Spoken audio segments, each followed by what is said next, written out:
देशपांडे आहे आणि आपण BPCE 146 किंवा BPCE 146 म्हणजे इंडस्ट्रियल आणि ऑर्गनायझेशनल सायकॉलॉजी किंवा औद्योगिक आणि संस्थात्मक मानसशास्त्र या विषयावर चर्चा करत आहोत.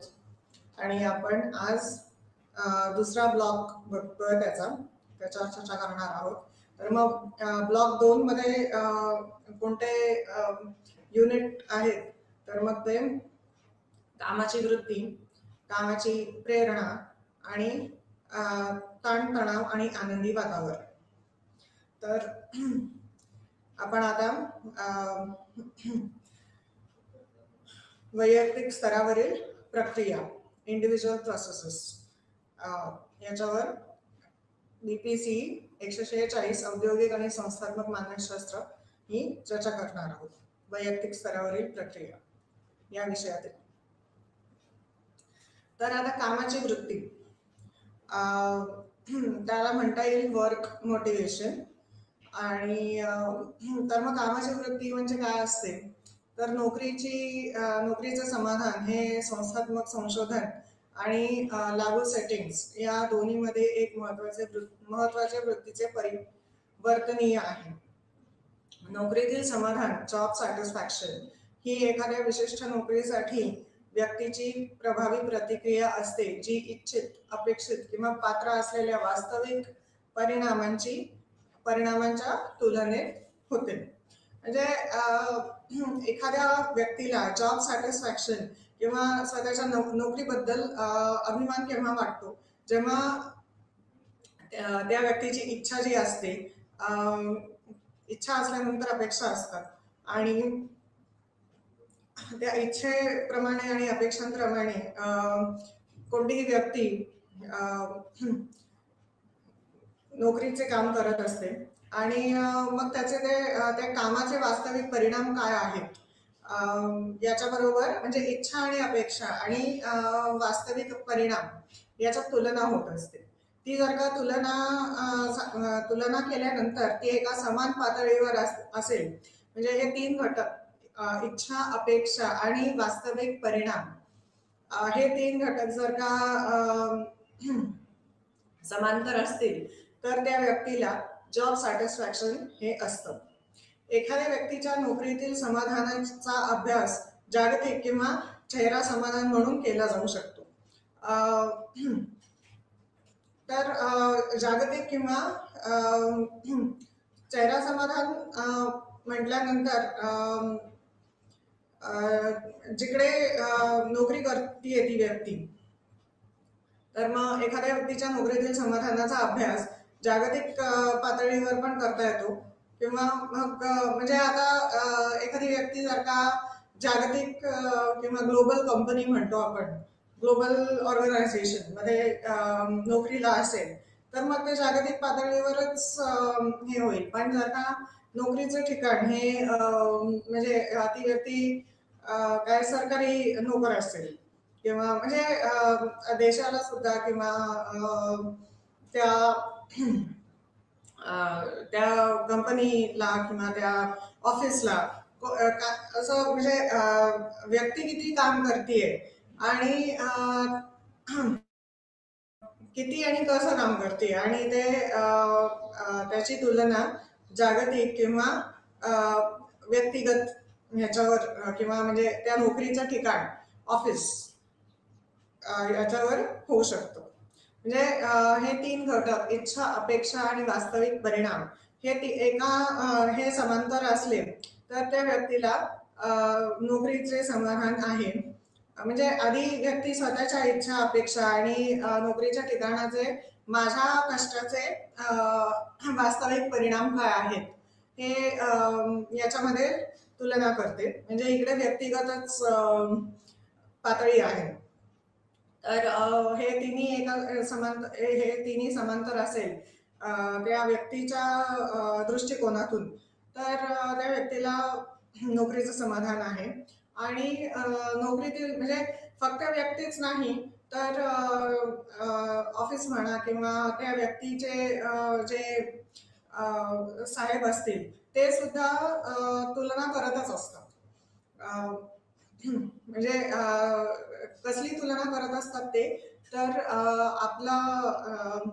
आपण लोकांकडून एवढी कामं करून घेतो आहोत, तर त्याचा परिणाम काय होईल आणि आपली जी संस्था आहे किंवा आपलं जे संस्था म्हणू दे किंवा मग ऑफिस म्हणू दे, ऑर्गनायझेशन, हे कितपत त्याचा जगाला, त्याचा समाजाला कितपत उपयोग होतोय, हे म्हणजे जागतिक पातळीवर किंवा मग म्हणजे त्या ऑर्गनायझेशनच्याच पातळीवर असं केला जाऊ शकतो. एखाद्या व्यक्तीची नोकरीतील समाधान अभ्यास, नोकरीतील समाधानाचा अभ्यास जागतिक किंवा चेहरा समाधान म्हणून केला जाऊ शकतो. तर मग हे म्हणजे कामाची वृत्ती किंवा वर्क मोटिवेशन असं म्हणता येईल. मग आता जागतिक समाधान ही नोकरी आणि कामाच्या वातावरणातील सर्व वैशिष्ट्यांवर आधारित एक प्रभावी प्रतिक्रिया आहे. जागतिक समाधान म्हटल्यानंतर तर तुमच्या कामाच्या ठिकाणाचं वातावरण कसं आहे आणि ते वातावरण कशामुळे आहे, तर मग त्या वातावरणातील सर्व वैशिष्ट्यांवर आधारित एक प्रभावी प्रतिक्रिया आहे. म्हणजे आपण असं म्हणतो ना की कोणी एका व्यक्तीने जर का कोणती क्रिया केली आणि ते समोरच्या व्यक्तीला म्हणजे ते न्यूटनचा जो सिद्धांत आहे, every action has equal and opposite reaction असं आहे. तर प्रतिक्रिया ही रिॲक्शन असं आहे. म्हणजे आता नोकरीच्या ठिकाणचं वातावरण चांगलं असेल, एनकरेजिंग किंवा नवीन कौशल्य निर्माण करणारं असेल, कौतुकाचं असेल, तर त्या व्यक्तीला नोकरीचं ठिकाण आवडतं. पण जर का ते तसं नसेल किंवा त्याच्या एकदम विरुद्ध असेल, तर मग नोकरीचं ठिकाण नाही आवडत आणि म्हणजे एकंदर नोकरीबद्दल समाधान पण खूपच कमी असेल त्या व्यक्तीचं असं आहे. आणि मग म्हणजे नंतर मग असे जरा काय म्हणतात त्याला वैशिष्ट्ये जे आहेत त्याच्यावर वैशिष्ट्यांवर आधारित एक प्रभावी प्रतिक्रिया आहे. मग त्या व्यक्तीला काम करायला म्हणजे नोकरीच्या ठिकाणी काम करायला आवडेल, नोकरी करायला आवडेल आणि तसं ते जी क्रिया करतोय, जे काम करतोय ते म्हणजे त्या व्यक्तीला सुद्धा आणि त्या नोकरीच्या ठिकाणी सुद्धा किंवा त्या कंपनीला सुद्धा ते फायदेशीर ठरू शकतं. याच्या उलट जर का असेल तर बऱ्याच जणांचं नुकसान पण आहे त्याच्यामध्ये असं आहे. म्हणजे सर्वसाधारणपणे लोकांना कोणतंही असं वाईट विचार करायला आवडत नसतो असं आहे. तर मग चेहऱ्यावरील समाधान ही नोकरीच्या विशिष्ट पैलूंवर परिणामकारक प्रतिसाद आहे. म्हणजे मी म्हटलं प्रतिक्रिया हे म्हणजे रिॲक्शन असते आणि चेहऱ्यावरील समाधान म्हणजे तुम्हाला काम करायला आवडतं, तुम्ही तुमचं कौशल्य निर्माण करू शकता, ते विकसित करू शकता आणि मग जसे तुम्ही तुमची कौशल्य विकसित करता तसेच ते त्या ऑर्गनायझेशनचे, कंपनीचे पण कौशल्य विकसित होत असतात. नवीन ट्रेनिंग प्रोग्राम वगैरे सुद्धा सुरू करता येईल आणि असं आहे. तर नोकरीचे विशिष्ट पैलूंवर परिणामकारक प्रतिसाद आहे. नोकरीतील समाधानाचे मूल्यांकन, जॉब सॅटिस्फॅक्शनचे मूल्यांकन करण्यासाठी अनेक उपाय विकसित केले गेलेले आहेत आणि ते सहसा एखाद्या संस्थेतील कर्मचारी मत सर्वेक्षण आणि कामाच्या परिणामांद्वारे मूल्यांकन केलेल्या कर्मचाऱ्यांचे कल्याण आणि मानसशास्त्रीय आरोग्याशी संबंधित असतात. म्हणजे जॉब सॅटिस्फॅक्शन ही जी संकल्पना आहे ती मत सर्वेक्षण म्हणजे तुमचं मत काय आहे तुमच्या नोकरीबद्दल किंवा काय नोकरीमध्ये वातावरण आहे जे किंवा नोकरीतील वातावरण तुम्हाला कसे वाटते, हे मत सर्वेक्षण, सर्वे म्हणतो ना आपण, ते मत सर्वेक्षण आणि कामाच्या परिणामांद्वारे. कोणतीही व्यक्ती नोकरी करतेय, काम करतेय, तर त्याचा परिणाम काय होणार आहे, त्या म्हणजे कामाच्या परिणामांद्वारे मूल्यांकन केलेल्या कर्मचाऱ्यांचे कल्याण, वेलबिंग म्हणतो आपण त्याला, कर्मचाऱ्यांचे कल्याण आणि मानसशास्त्रीय आरोग्याशी, आरोग्य मानसशास्त्र किंवा हेल्थ सायकॉलॉजी आपण म्हटलं तर ते म्हणजे वेलबिंग किंवा हेल्थ अँड वेलबिंग, आरोग्य आणि कल्याण या मानसशास्त्रीय मानसशास्त्रीय असं त्याला नाही म्हणता येईल, फक्त मानसशास्त्रीय, कारण आरोग्य आणि कल्याण म्हणजे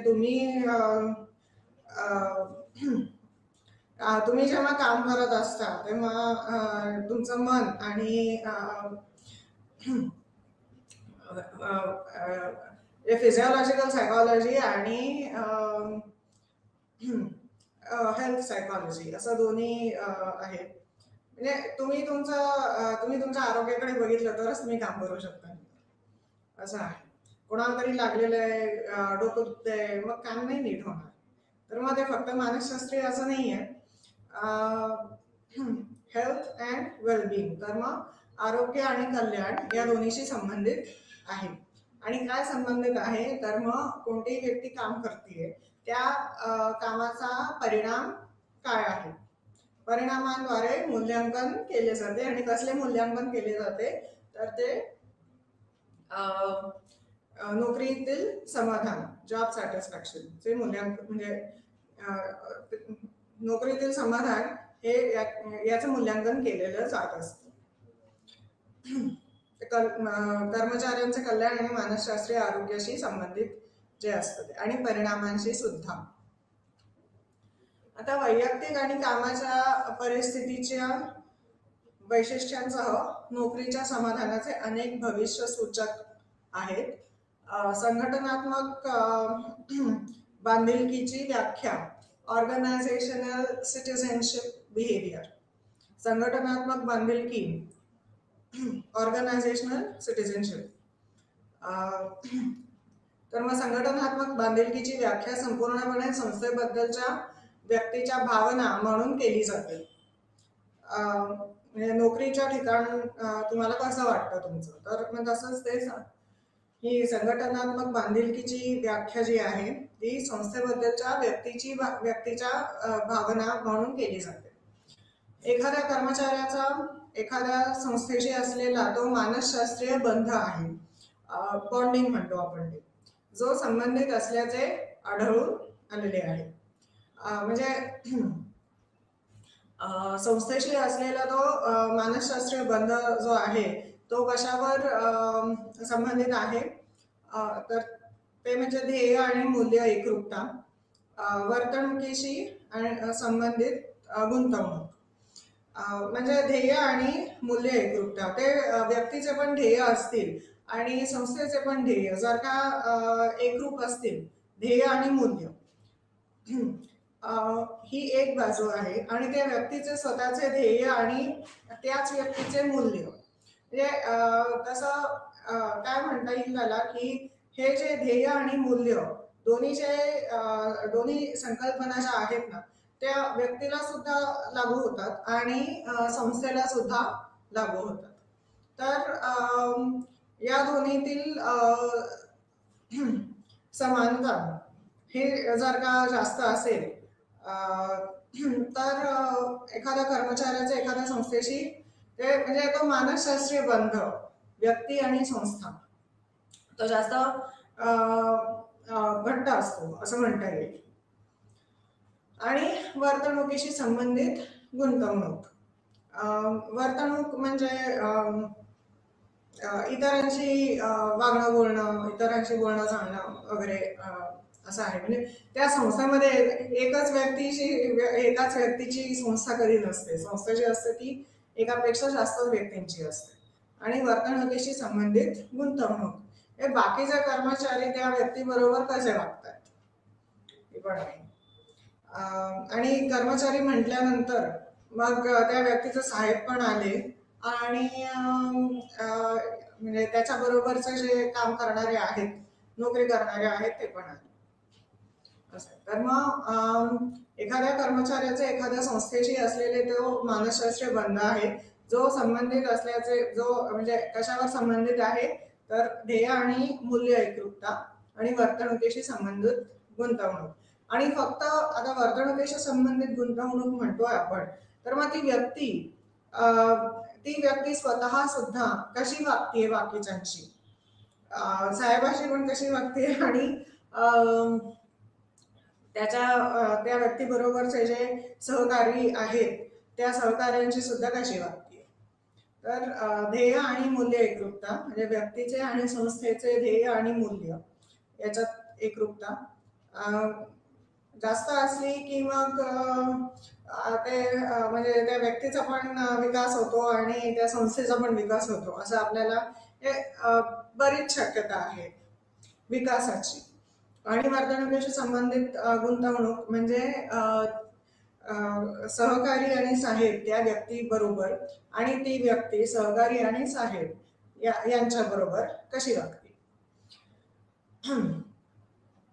तर संस्थेची म्हणजे एक आहे ध्येय आणि मूल्य एकरूपता, वर्तणुकीशी संबंधित गुंतवणूक आणि संस्थेची निष्ठा. निष्ठा म्हणजे जर का त्या निष्ठा केव्हा असते, जर का त्या व्यक्तीला वाटलं की या संस्थेशी आपला संबंध आला की आपला विकास होऊ शकतो, आपला विकास पण होऊ शकतो आणि आपण आनंदी पण राहू शकतो, किंवा आपण पहिल्यांदा पण आनंदी राहू शकतो आणि आपला विकास पण होऊ शकतो, असं दोन्ही जर का वाटलं तर संस्थेची निष्ठा असू शकते त्या व्यक्तीची, असं आहे. म्हणजे कशावर अवलंबून आहे, तर ध्येय आणि मूल्य एकरूपता संस्थेचे आणि व्यक्तीची, वर्तणुकीशी संबंधित सहकारी आणि साहेब आणि व्यक्ती या एकमेकांशी सगळ्यांशी म्हणजे एकमेकांशी संबंधित वर्तणूक आणि संस्थेबद्दल निष्ठा. मग आता प्रभावी वचनबद्धता म्हणजे कर्मचाऱ्यांची त्यांची भावनात्मक संलग्नता किंवा त्यांची संस्था आणि तिची उद्दिष्टे यांच्याशी त्यांची ओळख आणि सहभाग. म्हणजे बऱ्याच वेळा असं असू शकतं की एखादी व्यक्ती नवीन कंपनीला अर्ज करते नोकरीचा, आणि आमच्या संस्थेबद्दल आमच्या कंपनीबद्दल तुला काय काय माहिती आहे, तर मग ती व्यक्ती त्या संस्थेबद्दलची माहिती गोळा करायला लागू शकते, असं एक आहे. तर आणि संस्था आणि तिची उद्दिष्टे यांच्याशी त्यांची ओळख आणि सहभाग. मग आता कंटिन्युअस कमिटमेंट म्हणजे संस्था सोडण्याशी संबंधित खर्चाबाबत कर्मचाऱ्यांची धारणा. म्हणजे आपण जर काही नोकरी सोडली त्याचे परिणाम आपल्याला काय होते हे एक आहे. म्हणजे कंटिन्युअस कमिटमेंट, सतत कमिटमेंट म्हणतो ना आपण, किंवा कमिटमेंट म्हटल्यावर मग म्हणजे आपण आता काही व्यक्ती असू शकतील की आयुष्यभर या संस्थेबरोबर काम करायचं असं असू शकेल, किंवा मग जनरली आता इंजिनियर म्हणा किंवा आणखीन कोणी जे प्रोफेशनल्स किंवा व्यावसायिक असतात ते झटपट नोकऱ्या बदलतात, असं आहे. तर मग कंटिन्युअस कमिटमेंट म्हणजे संस्था सोडण्याशी संबंधित खर्चाबाबत आपल्याला कितपत फरक पडणार आहे जर का आपण नोकरी सोडली आणि दुसरीकडे नोकरी बघितली तर. खर्चाबाबत कर्मचाऱ्यांची धारणा, ती म्हणजे धारणा. सामान्य वचनबद्धता ही कर्मचाऱ्यांची त्यांच्या संस्थेसाठी असलेल्या त्यांच्या दायित्वाची धारणा आहे. दायित्व म्हणजे उत्तरदायित्व, जबाबदारी वगैरे असं म्हणता येईल. सामान्य वचनबद्धता ही कर्मचाऱ्यांची त्यांच्या संस्थेसाठी असलेली त्यांच्या दायित्वाची धारणा. दायित्व म्हणजे काय, आता ते हे असतात ना मॅनेजरियल लेवल्स म्हटल्यानंतर, तर मग ते मिडल मॅनेजमेंट पण असते, टॉप मॅनेजमेंट पण असते. आणि मिडल मॅनेजमेंटला माहिती देणारे त्याच्या म्हणजे मिडल मॅनेजमेंटच्या अगोदर सुद्धा एक मॅनेजमेंटची पातळी असते. तर ते सामान्य वचनबद्धता ही कर्मचाऱ्यांची त्यांच्या संस्थेबद्दल असलेल्या त्यांच्या दायित्वाची धारणा आहे. म्हणजे मिडल मॅनेजमेंटने टॉप मॅनेजमेंटला काय म्हणतात त्याला, म्हणजे सगळी माहिती द्यायची असते.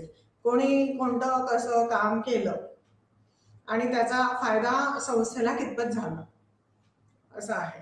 तर वचनबद्धता ही कर्मचाऱ्यांची त्यांच्या संस्थेसाठी असलेल्या त्यांच्या दायित्वाची धारणा आहे. तशी म्हटली तर जबाबदारीच असते.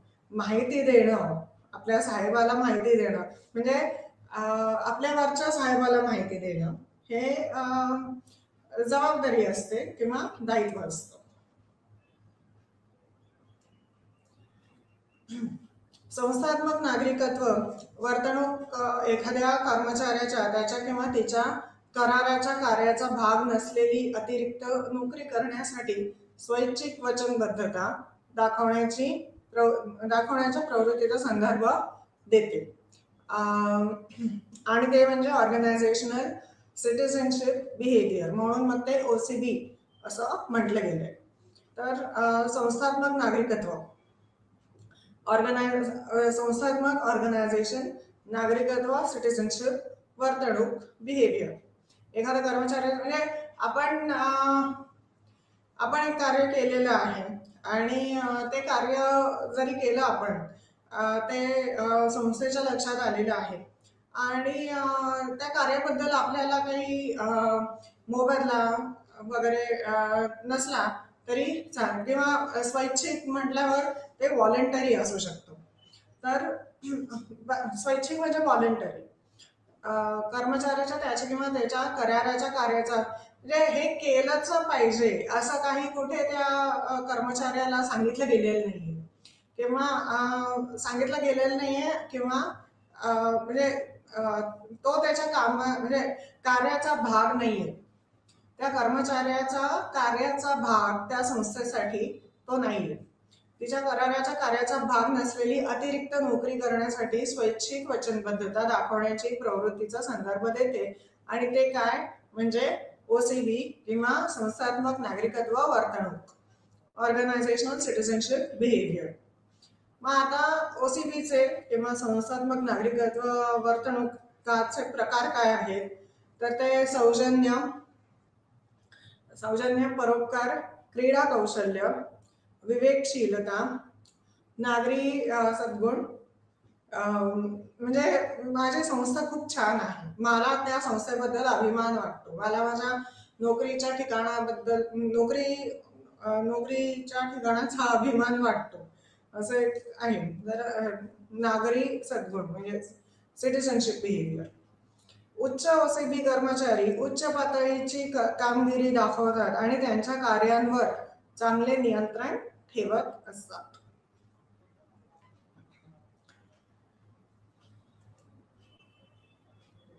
आता कार्य प्रेरणा, हे आपण आता जे बघितलं ते कामाची वृत्ती, वर्क मोटिवेशन आणि कार्यप्रेरणा, याला सुद्धा वर्क मोटिवेशन म्हणता येईल. तर कार्य ही व्यक्तीच्या जीवनातील एक महत्वाची क्रिया आहे. हे एखाद्या व्यक्तीचे आर्थिक हितसंबंध आणि सामाजिक संबंध, वैयक्तिक पूर्तता आणि ओळख कार्य पुरवते. म्हणजे व्यक्तीचे आर्थिक हितसंबंध, आपण नोकरी करू तेव्हाच आपण म्हणजे आपल्याला म्हणजे आपल्याला पगार मिळू शकतो नोकरी केल्याने. तर एखाद्या व्यक्तीचे आर्थिक हितसंबंध आणि सामाजिक संबंध सुद्धा, म्हणजे नोकरीचे ठिकाण हे वेगळे असते आणि सहकारी असतात, साहेब असतात. तर मग सामाजिक संबंध हे असे पण असतात. म्हणजे आर्थिक हितसंबंध आणि सामाजिक संबंध. वैयक्तिक पूर्तता म्हणजे नोकरी हा कोणाच्याही आयुष्याचा एक अविभाज्य भाग आहे. आणि म्हणजे व्यक्ती स्वतःचे कल्याण, स्वतःचे आरोग्य कल्याण वगैरे किंवा विकास हे नोकरीतून करू शकतो. आणि वैयक्तिक पूर्तता म्हणजे त्या गोष्टींना वैयक्तिक पूर्तता असं म्हटलं गेलेलं आहे. आणि ओळख कार्य पुरवते. म्हणजे आत्ताच आपण बघितलं ऑर्गनायझेशनल सिटिझनशिप बिहेवियर, ओळख कार्य, ती व्यक्ती कोण आहे. ती व्यक्ती डॉक्टर असेल किंवा इंजिनियर असेल किंवा म्हणजे आर्मीमध्ये आर्मीमध्ये ऑफिसर वगैरे असेल, तर मग ते ओळख कार्य, ती व्यक्ती कोण आहे, त्या व्यक्तीला ओळख जी देते ती त्या व्यक्तीची नोकरी किंवा व्यवसाय. तर ओळख कार्य पुरवते. हे 4 कार्ये नोकरी पुरवते. त्यामध्ये आर्थिक हितसंबंध आणि सामाजिक संबंध, वैयक्तिक पूर्तता आणि ओळख कार्य. म्हणजे नोकरी आणि व्यवसाय, जर का व्यवसाय असेल तर. आता कामातील प्रेरणा मौल्यवान आहे, कारण ती विशिष्ट उद्दिष्टांच्या दिशेने जागृत, थेट आणि तीव्र प्रयत्नांना मदत करते. जागृत म्हणजे आपल्याला माहिती असतं आपण नोकरी करत असतो. थेट म्हणजे डायरेक्ट, थेट म्हणजे डायरेक्ट असं म्हणता येईल. आपण आपल्या नोकरीच्या ठिकाणी कोण आहोत असं त्याला म्हणजे थेट या दृष्टीने डायरेक्ट असं म्हणता येईल. आणि तीव्र प्रयत्नांना मदत करते. म्हणजे आपल्याला एका पदावर जायचं असेल तर आपण त्याच्यासाठी प्रयत्न करत असतो, तर त्या तीव्र प्रयत्नांना मदत करते. प्रेरणा ही प्रेरणा म्हणजे काय, विशिष्ट उद्देशांना, हे कामातील प्रेरणा मौल्यवान आहे. कार्यप्रेरणा ही मौल्यवान आहे, कारण ती विशिष्ट उद्दिष्टांच्या दिशेने, म्हणजे आपल्याला आपलं कार्य करण्यासाठी काय केलं पाहिजे, आणि म्हणून ती व्यक्ती जागृत असते, थेट असते आणि तीव्र प्रयत्नांना मदत करते. म्हणजे काय मदत करते तीव्र प्रयत्नांना, तर कार्यप्रेरणा. प्रेरणा म्हटलं, मोटिवेशन म्हटलं तर त्याचे ते 3 भाग आहेत. एक म्हणजे तीव्रता, दुसरी म्हणजे दिशा, आणि तिसरं म्हणजे सातत्य, असं आहे. तर पण आता कामातील प्रेरणा या म्हणजे कधी कधी आता लहान मुलं एवढे जागरूक नसतात त्यांच्या प्रेरणेबद्दल. पण कोणतीही व्यक्ती व्यवसाय करत असेल किंवा नोकरी करत असेल तर त्या कष्टांबद्दल ती व्यक्ती जागृत असते. प्रेरणा ही एक आंतरिक दिशा देणारी शक्ती आहे, जी संस्थात्मक उद्दिष्टांच्या दिशेने काम करण्याच्या लोकांच्या इच्छेवर प्रभाव पाडते. जेव्हा एखादी अंतर्गत गरज असते तेव्हा प्रक्रिया म्हणून ती सुरू केली जाते. हे आता बऱ्याच जणांना एक निवांत आयुष्य आवडत असतं, की म्हणजे नोकरीला जायचं, महिन्याला पगार घ्यायचा आणि आनंदी राहायचं, असं पण असू शकतं. तर मग जेव्हा एखादी अंतर्गत गरज असते तेव्हा प्रतिक्रिया म्हणून ती सुरू केली जाते. काय सुरू केली जाते, तर ती कार्यप्रेरणा सुरू केली जाते. म्हणजे ती प्रेरणा त्या व्यक्तीच्या वर्तणुकीतून आपल्याला समजतं की ती व्यक्ती काय अनुभवतीये, तर ती कार्यप्रेरणा असं आहे. कार्याच्या ठिकाणी कार्यप्रेरणा अनुभवतीये किंवा त्या कार्यप्रेरणेचं वर्तणूक कार्याच्या ठिकाणी होतंय, असं ऑर्गनायझेशनल सिटिझनशिप बिहेवियर. आता कार्यप्रेरणा ही अंतर्गत गरज प्रोत्साहन मिळवण्याच्या दिशेने निर्देशित केलेल्या कृतींकडे वैयक्तिकरित्या प्रेरित करते.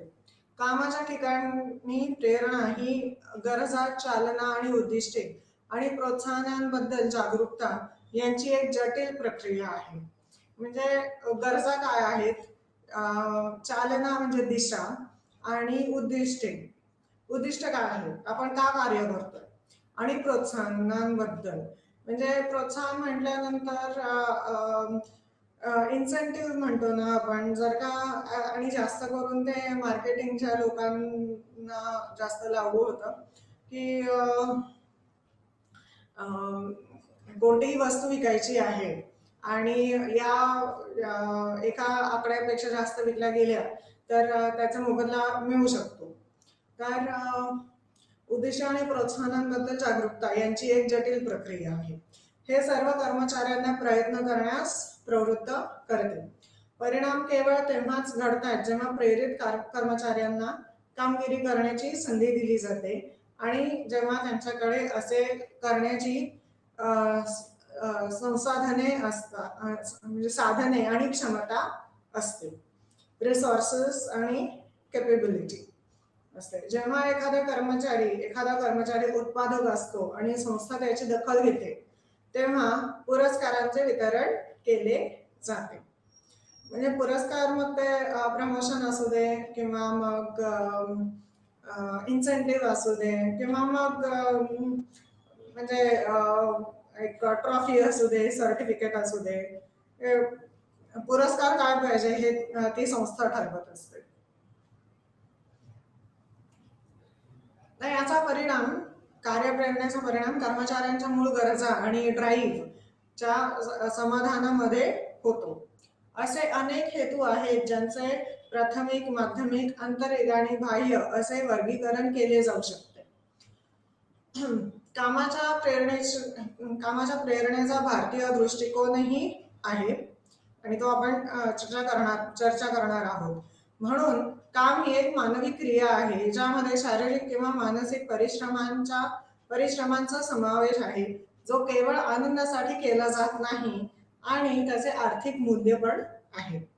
व्यवसाय असेल आणि नफा झाला तर आर्थिक मूल्य आहे जे, आणि नोकरी करतो, महिन्याला पगार मिळतो, तो पण एक आर्थिक मूल्य आहे.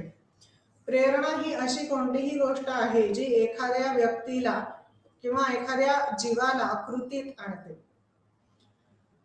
आणि त्या कृतीत का आणते तर त्या व्यक्तीला गरजा पण असतात. म्हणजे तहानलेला कावळा ही गोष्ट जर का तुम्हाला, म्हणजे बऱ्याच जणांना माहिती असेल, जवळजवळ सगळ्यांनाच माहिती असेल, त्या कावळ्याला तहान लागली होती, पाण्याची गरज होती आणि म्हणून तो कावळा कृतीला लागला, असं आहे. तर प्रेरणा ही अशी कोणतीही गोष्ट आहे जी एखाद्या जीवाला कृतीत आणते. इंग्लिशमध्ये जर का म्हटलं तर anything which puts an organism to work, ते म्हणजे मोटिवेशन किंवा ती म्हणजे प्रेरणा. आता कार्यस्थळाच्या संदर्भात प्रेरणा ही उद्दिष्ट निर्देशित केलेल्या स्वैच्छिक क्रियांची उत्तेजना, दिशा, तीव्रता आणि चिकाटी नियंत्रित करणारी मनोवैज्ञानिक प्रक्रिया आहे. आता प्रेरणेचे हे सगळे म्हणजे या सगळ्या हे सगळे घटक यांनी काय बनते तर ती प्रेरणा बनते. क्रियांची उत्तेजना, म्हणजे उत्तेजना म्हटल्यानंतर गरज म्हणता येईल. दिशा, तुम्ही कोणती पद्धत वापरताय. तीव्रता आणि चिकाटी, म्हणजे अडथळे येतील तर पण तरी सुद्धा तुम्ही तुमच्या उत्तेजनाला आणि क्रियांना किंवा क्रियांची उत्तेजनाला चिकाटी, म्हणजे चिवटपणा म्हणतो ना आपण, चिकाटी नियंत्रित करणारी, म्हणजे तुम्हाला किती महत्वाचं आहे. तीव्रता म्हटल्यानंतर तुम्हाला ते किती महत्वाचे आहे, तुमचे ध्येय गाठणे, हे म्हणजे नियंत्रित करणं. म्हणजे हे कोणालाही कळलं की मग, आणि म्हणून मग ती नियंत्रित करणारी मनोवैज्ञानिक प्रक्रिया आहे, असं आहे. अशा प्रकारे कार्यप्रेरणा ही अशी प्रक्रिया आहे जी एखाद्या व्यक्तीच्या कामात उत्साह, दिशा, विशालता आणि प्रयत्नांची देखरेख ठेवते. आता कामाच्या प्रेरणेशी संबंधित काही संकल्पना आहेत. पहिली म्हणजे गरज, शारीरिक आणि मानसशास्त्रीय कमतरता ज्यामुळे तणाव आणि असंतुलनाची भावना निर्माण होते. म्हणजे ती कावळ्याची गोष्ट जशी, म्हणजे गरजच होती कावळ्याला पाण्याची, कारण तो तहानलेला होता. आणि पाण्याची कितपत गरज असते आपल्याला हे आपल्या कोणत्याही जीवाला माहिती. तर मग आता दुसरं म्हणजे ड्राईव्ह. आता ड्राईव्ह म्हणजे काय, तर एक निश्चित ध्येय साध्य करण्यासाठी किंवा विशिष्ट कार्य पूर्ण करण्याच्या दिशेने एक उत्साहवर्धक थ्रस्ट प्रदान करणारा तणाव. म्हणजे आता हे कावळ्याला खूप तहान लागली होती आणि कुठेतरी पाणी दिसलं, पण त्या पाण्यापर्यंत डायरेक्ट थेट असा पोचू शकत नव्हता कावळा. म्हणून मग ती दिशा मिळाली. कावळ्याने आजूबाजूला बघितलं, आजूबाजूला बघितल्याने मग कावळ्याला दिशा मिळाली आणि उत्साहवर्धक थ्रस्ट ठीक आहे. म्हणजे जेव्हा त्या मटक्यामध्ये दगड घातले आणि पाणी वरती आलं, तो म्हणजे उत्साह, म्हणजे दगड घालण्याची त्या मटक्यामध्ये संकल्पना जी आली कावळ्याला, उत्साहवर्धक थ्रस्ट प्रदान करणारा तणाव, ते म्हणजे तो उत्साहवर्धक थ्रस्ट आहे. मग प्रोत्साहन, गरज कमी करू शकणारी कोणतीही गोष्ट आणि ड्राईव्हची तीव्रता कमी करू शकते, ते म्हणजे प्रोत्साहन. आता हेतूचे प्रकार काय आहेत? हेतू असतात, गरजा असतात. गरज आणि हेतू वेगवेगळं आहेत. हेतू म्हणजे गरज आपण ठरवत नसतो, हेतू आपण ठरवत असतो. तर मग आता हेतूचे प्रकार काय आहेत?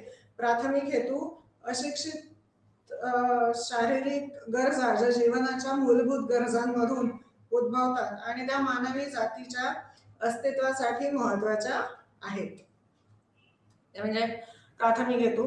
आता म्हणजे प्राथमिक हेतूंना प्रायमरी मोटिव्स असं म्हटलं गेलेलं आहे.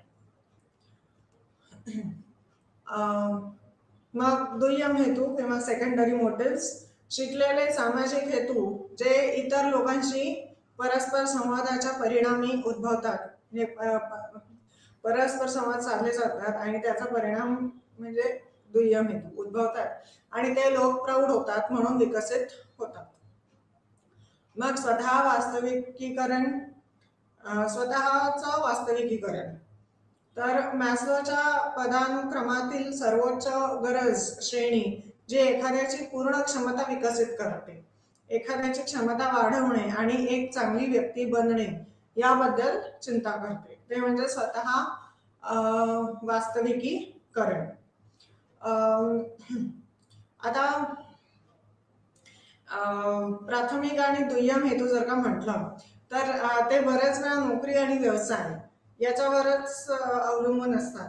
म्हणजे आपल्याला पगार किती आहे आणि मग त्याप्रमाणे आपल्याला कसं घर पाहिजे, आपण कोणत्या ठिकाणी राहायचंय, म्हणजे हे आता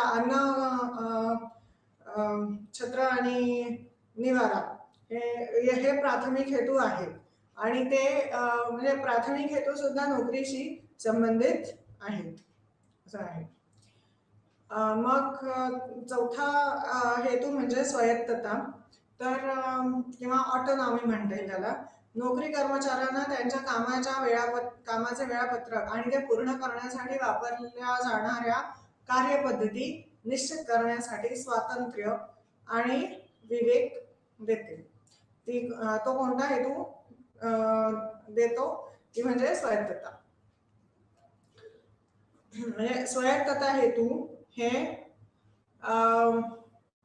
वेळापत्रक तयार करणे आणि वेळापत्रक तयार करण्यासाठी स्वातंत्र्य आणि विवेक.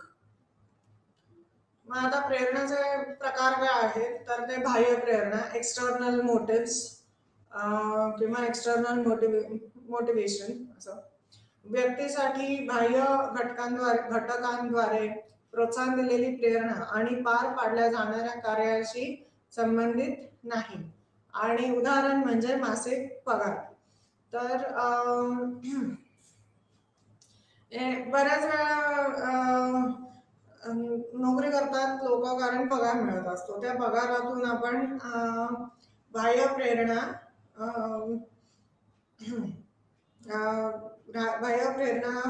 विकसित किंवा पुरवत असतो असं आहे. ते करायचं म्हणून केलं जातं, ते म्हणजे बाह्य प्रेरणा. आणि ते बऱ्याच वेळेला व्यवस्थित पण केलं जाईल, पण ती बाह्य प्रेरणाच असते असं आहे. मग आंतरिक प्रेरणा, इंटरनल मोटिवेशन, ती म्हणजे एक विशिष्ट कार्य करण्याची अंतर्गत इच्छा, कारण ते आनंददायी आहे. कौशल्य आणि कार्यक्षमता वाढवली जाते त्याने. उदाहरण प्रोत्साहन. प्रोत्साहन किंवा इन्सेंटिव्ह म्हणता येईल त्याला. आणि आता बाह्य प्रेरणा आणि आंतरिक प्रेरणा हे लक्षात घेण्यासाठी एक चांगला सिनेमा आहे, तो म्हणजे टू स्टेट्स.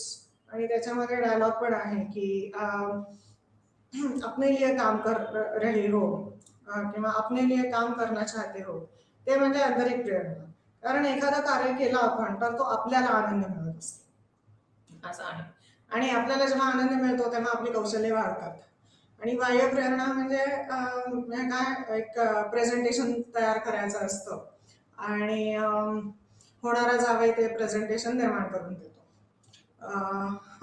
तर म्हणजे काही लोक नोकरी करण्यासाठी किंवा पगार मिळवण्यासाठी नोकरी करतात. तर ती म्हणजे बाह्य प्रेरणा. आणि आंतरिक प्रेरणा म्हणजे स्वतःला आनंद मिळतो. आता तिसरा प्रेरणेचा प्रकार म्हणजे हेडॉनिझम आहे. वर्तन हा आनंदाच्या इच्छेने आणि वेदना टाळण्याच्या प्रेरणेने प्रेरित असलेला सिद्धांत आहे. आनंदाच्या इच्छेने आणि वेदना टाळण्याच्या प्रेरणेने प्रेरित असलेला सिद्धांत म्हणजे तो हेडॉनिझम. आता कार्यप्रेरणा याच्या काही अटी आहेत. तर मध्ये कार्य ओळख, नोकरीसाठी पूर्ण किंवा ओळखण्यायोग्य काम पूर्ण करणे आवश्यक असलेली पदवी. कार्याचे महत्व, टास्क सिग्निफिकन्स म्हणता येईल त्याला. कोणाच्या नोकरीच्या संस्थेवर आणि किंवा मोठ्या समाजावर महत्वपूर्ण प्रभाव पडतो.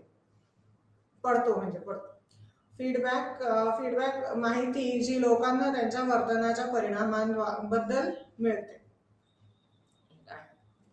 तर कार्यप्रेरणेशी संबंधित काही प्रेरणा सिद्धांत आणि त्याची संकल्पना. तर अपेक्षा, व्यक्तीचा विश्वास म्हणजे व्यक्तीचा विश्वास कशाबद्दल, जो कार्य करतो तो. संबंधित प्रयत्नांचा परिणाम कामगिरीच्या दिलेल्या स्तरावर होईल.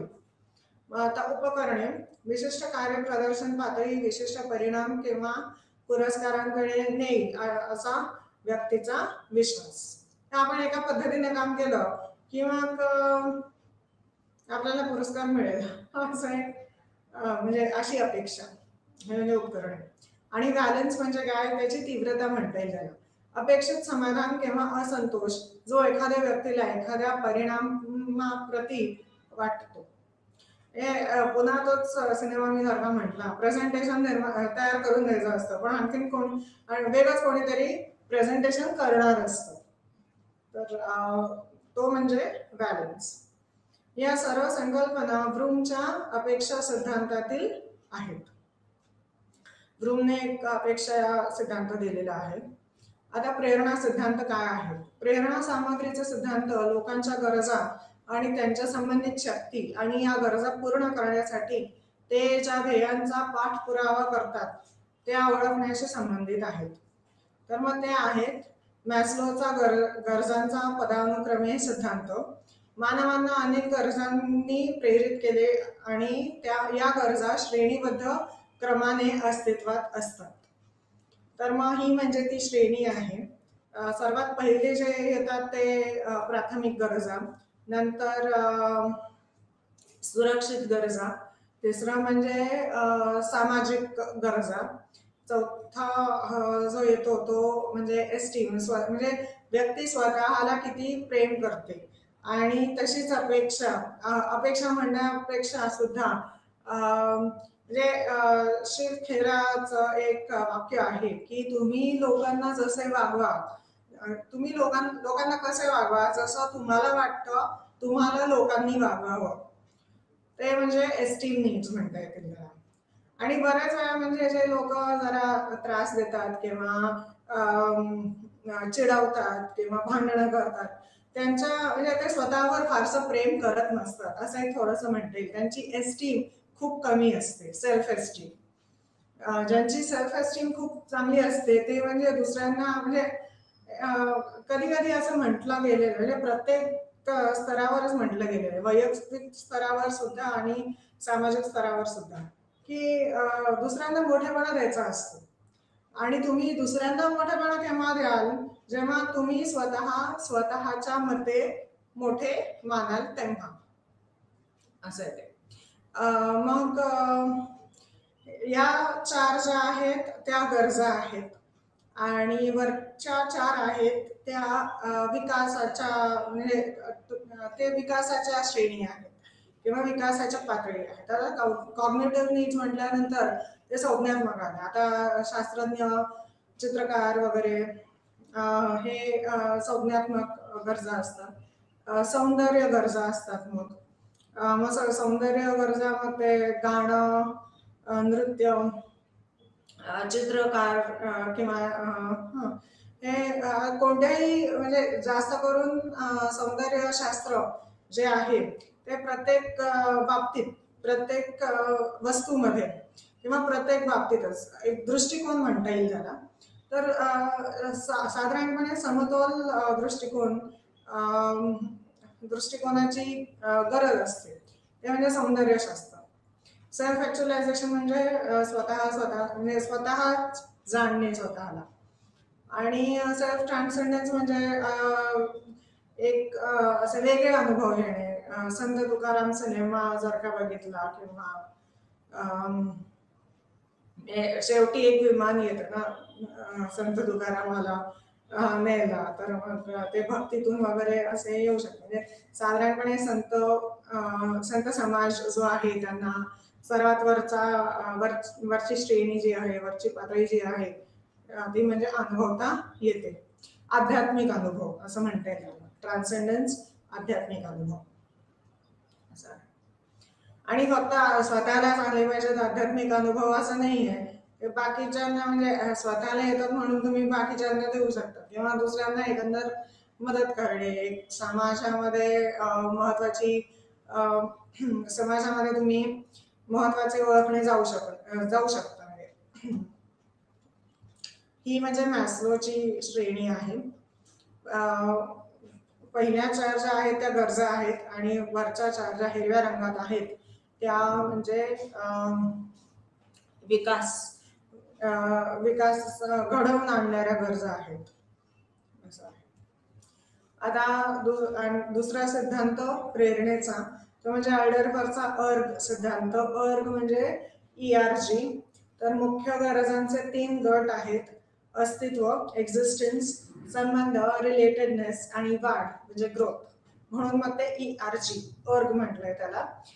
एक्झिस्टन्स, रिलेशन अँड ग्रोथ, अस्तित्व, संबंध आणि वाढ. मूलभूत सामाजिक संबंध आणि क्षमता विकसित करणे. मूलभूत सामाजिक संबंध आणि क्षमता विकसित करणे, तो म्हणजे आल्डरफरचा अर्ग सिद्धांत. आता हर्सबर्गचा प्रेरक स्वच्छता सिद्धांत. बाह्य घटक असंतोषाशी संबंधित असताना आंतरिक घटक नोकरीच्या समाधानाशी संबंधित असतात. म्हणजे कंपनीचे धोरण आणि प्रशासन, पर्यवेक्षण आणि पगार म्हणून स्वच्छता घटक जेव्हा नोकरीमध्ये पुरेसे असतात तेव्हा लोक असमाधानी नसतील. हायजीन फॅक्टर्स म्हणतो ना आपण, ते आहे. मग मॅक्लेलँडचा प्रेरणा सिद्धांत. मॅक्लेलँडच्या शिकलेल्या गरजांच्या सिद्धांत साध्य, शक्ती आणि म्हणजे अचीवमेंट, पॉवर आणि अफेक्शन आणि ॲफिलिएशन. अफेक्शन म्हणण्यापेक्षा ॲफिलिएशन. तुम्ही या ठिकाणी नोकरी करता, म्हणजे असं एक आहे.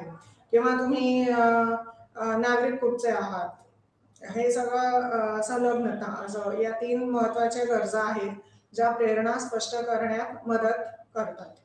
तर उच्च प्राप्तकर्त्यांना अंतर्भूत समाधानकारक कार्याची सिद्धी आढळते. त्यांना सोबतच्या साहित्य पुरस्कारांची अपेक्षा किंवा इच्छा नसते. जेव्हा ते एखादं ध्येय निवडतात तेव्हा ते कार्य यशस्वीरित्या पूर्ण होईपर्यंत ते पूर्णतः पूर्व आयुष्यात असतात. म्हणजे त्यांचं ध्येय गाठण्यासाठी ते एकदम फोकस्ड असतात. आता प्रेरणा प्रक्रिया सिद्धांत. म्हणजे औद्योगिक मानसशास्त्रातील हे महत्वाचे प्रेरणा सिद्धांत आहेत. तर ब्लूमचा अपेक्षेचा सिद्धांत, ठराविक मार्गाने कार्य करण्याच्या प्रवृत्तीची ताकद एका अपेक्षेच्या सामर्थ्यावर अवलंबून असते की या कायद्याचे अनुकरण केल्याने अनुभवमतेनुसार अंमलबजावणी केली जाईल. हे आपण एक अपेक्षा असते, ती अपेक्षा पूर्ण करण्यासाठी आपण कार्य करतो आणि ती अपेक्षा पूर्ण झाली म्हणजे तुलना केली जाते अपेक्षा पूर्ण झाली आहे का नाही. आणि जर का अपेक्षा पूर्ण झाली नसेल तर आपण आपल्या कार्यामध्ये कुठे कमी पडलो हे पण आहे, किंवा आणखीन काही वेगळे म्हणजे बाह्य कारण आहेत त्याला. हे असं सगळं समतोल केलं जातं. ब्लूमची अपेक्षेचा सिद्धांत. ॲडमचा इक्विटी सिद्धांत, तर व्यक्ती त्यांचा म्हणजे आपण किती कार्य केलेले आहे, आपण किती इन्व्हेस्टमेंट केलेली आहे, जॉब इनपुट आणि परिणामांची तुलना इतरांसोबत करतात आणि नंतर कोणत्याही अयोग्यता दूर करण्यासाठी प्रतिसाद देतात. आता ध्येय निर्धारण सिद्धांत, गोल ओरिएंटेड किंवा गोल डिरेक्टेड बिहेवियर, गोल रेग्युलेशन. लॉग आणि लॅथम यांनी विकसित केले. सिद्धांत सांगतो की विशिष्ट आणि कठीण उद्दिष्टे फीडबॅकसह उच्च कार्यक्षमतेकडे नेतात. रिइन्फोर्समेंट थिअरी, तर मग वर्तन हे त्याच्या परिणामांचे कार्य आहे. दुवे कर्मचारी ओळख कार्यक्रम, एम्प्लॉई एनहान्समेंट प्रोग्राम. मजबूतीकरणाचे प्रकार काय आहेत, तर मग सकारात्मक, नकारात्मक, शिक्षा आणि विलोपन. म्हणजे कोणतेही कार्य टिकवून ठेवण्यासाठी जे दिलं जातं ते म्हणजे रिइन्फोर्समेंट असते. तर माझा सकारात्मक रिइन्फोर्समेंट म्हणजे काय, बक्षीस देणे. नकारात्मक रिइन्फोर्समेंट म्हणजे काय, तर म्हणजे आता एखादा कर्मचारी नीट वागलेला नाही किंवा कार्य पूर्ण केलेलं नाही आणि जर का त्या कर्मचाऱ्याचा पगार कमी केला, ते म्हणजे नकारात्मक झालं, नकारात्मक रिइन्फोर्समेंट. मग शिक्षा म्हणजे पनिशमेंट म्हणता येईल. आणि विलोपन म्हणजे एक्सटिंक्शन म्हणजे मग डायरेक्ट मेमो वगैरे देणं असं असू शकतं विलोपन.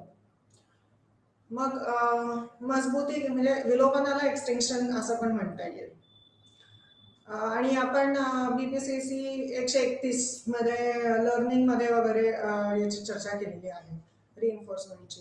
किंवा म्हणजे एक प्रयोग केला होता आणि त्या कुत्र्याला म्हणजे घंटा वाजवल्यानंतर अन्न दिलं जात होतं. मग तो कुत्रा त्या घंटेची अपेक्षा करायला लागला जेव्हा जेव्हा भूक लागायला लागली तेव्हा. पण त्या भूक लागली कुत्र्याला आणि जर का घंटाच नाही वाजवली असं आहे, तर मग ते म्हणजे विलोपन. मग ते कुत्र्याचं जे अपेक्षा करण्याचं हे असतं म्हणजे अपेक्षा तुटून जाते ना मग कुत्र्याची, ते म्हणजे अपेक्षाभंग म्हणता येईल त्याला, विलोपन. Extinction reinforcement theory. मग मजबूतीकरणाचे वेळापत्रक म्हणजे निश्चित, मध्यांतर आणि गुणोत्तर आणि व्हेरिएबल. म्हणजे मध्यांतर आणि गुणोत्तर. निश्चित म्हणजे रेशो म्हणता येईल त्याला. काही काय म्हणजे काय लंच टाइम ठरलेला असतो, दररोज त्या वेळेलाच लंच केला जातो. आणि जर का तो वेगवेगळा ठरला म्हणजे आठवड्याला एकच असतो तो म्हणजे निश्चित असतो. आणि आठवड्याला जर का म्हणजे तुम्हाला जर का माहिती नसेल आठवड्यामध्ये लंच टाइम कधी होणार आहे, तो म्हणजे व्हेरिएबल. आणि गुणोत्तर, मध्यांतर आणि गुणोत्तर म्हणजे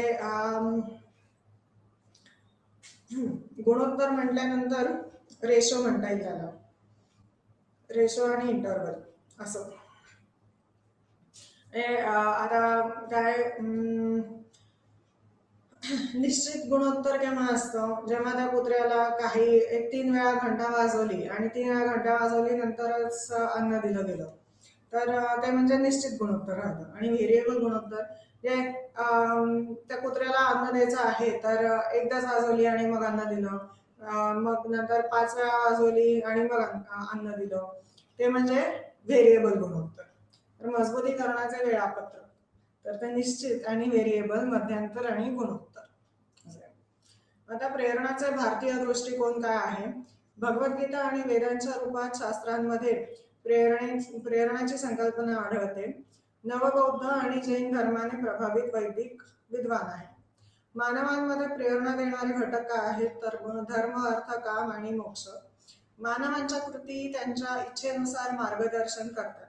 मानवी इच्छा या त्यांच्या इंद्रियांच्या संसारिक वस्तूंसह सतत होणाऱ्या परस्पर संवादाचे परिणाम आहेत. ते जीवनातील द्वैतांकडे आकर्षण आणि तिरस्काराकडे घेऊन जाते, ज्यामुळे आसक्ती आणि इच्छा रक्तकृती होतात. व्यक्तींचे हेतू आणि त्यांच्या कृतींचे नियमन करतात. कामाच्या ठिकाणी तणाव आणि कल्याण. तणावाची व्याख्या अशी प्रक्रिया म्हणून केली जाऊ शकते ज्यामध्ये पर्यावरणीय शक्ती किंवा तणाव म्हटल्या जाणाऱ्या घटना एखाद्या जीवाचे अस्तित्व आणि आरोग्य धोक्यात आणतात. तणावाच्या वेगवेगळी कारणे आहेत: निराशा, हेतूंचे संघर्ष, दबाव, परस्पर संबंध, जीवन घटना, दैनंदिन अडचणी, स्थिती असुरक्षितता, स्वतःच्या दिशेने म्हणजे विनाश, वैमनस्य, परिपूर्णता, विलंब, शिकलेले डेली हॅसल्स म्हणता येईल, शिकलेले निराशा.